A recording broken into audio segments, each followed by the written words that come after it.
আসসালামু আলাইকুম রহমতুল্লাহি ওয়া বারাকাতু। সকল বন্ধুরা সবাই কেমন আছেন? আশা করি ভালো আছেন। আলহামদুলিল্লাহ আমিও ভালো আছি। তো আজকে একটি গুরুত্বপূর্ণ ভিডিও নিয়ে আপনাদের সামনে চলে আসলাম। সবাই ভিডিওটি শেষ পর্যন্ত দেখবেন।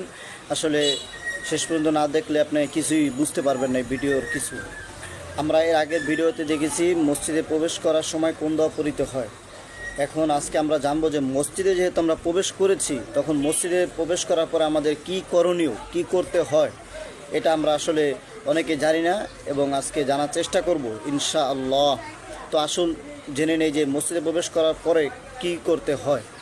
মসজিদে প্রবেশ করার পরে আপনি নফল নামাজ আদায় করবেন। নফল নামাজ আদায় করবেন, দুনিয়াবি কোনো কথাবার্তা বলবেন না। নফল নামাজ আদায় করবেন না। যেই নামাজের আগে প্রবেশ করেন সেই নামাজের সুন্নত পড়তে থাকলেন, অথবা যদি আপনার সুন্নত পড়া হয়ে যায় তখন আপনি নফল নামাজ আদায় করতে থাকবেন।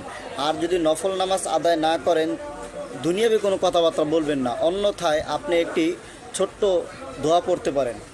দোয়াটি আমরা সকলেই জানি না, এবং অনেকে জানি অনেকে জানি না।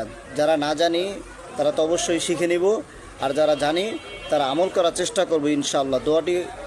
দোয়াটি হলো এই যে, সুবহানাল্লাহি ওয়ালহামদুলিল্লাহি ওয়ালা ইলাহা ইল্লাল্লাহু আল্লাহু আকবার।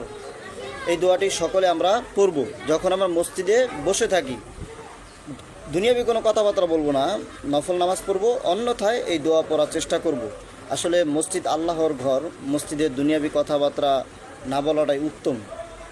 দুনিয়াবি কথাবার্তা বললে আল্লাহর ঘরের অসম্মানী করা হয়, কারণ দুনিয়াবি কথাবার্তা আমরা মসজিদের বাহিরে বলবো, কিন্তু মসজিদে বসে আমরা আল্লাহর ইবাদত করার চেষ্টা করব। যে কাজ করলে আল্লাহ রাজি খুশি হয় সেই কাজ করব।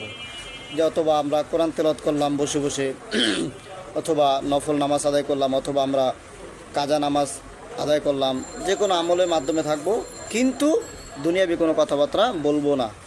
দুনিয়াবি কথাবার্তা বললে মসজিদের অসম্মান করা হয় এবং আল্লাহর সাথে একটা অন্যরকম দেখা যায়। কারণ আল্লাহর ঘরে বসে আল্লাহর হুকুম না মেনে যদি আমরা দুনিয়াবি কথাবার্তা বলি, এটা আসলে খারাপ দেখা যায়। তো আমরা সকলে চেষ্টা করব মসজিদে প্রবেশ করার পরে এই দোয়াটা পড়ার জন্য, আর নফল নামাজ বেশি বেশি আদায় করার জন্য।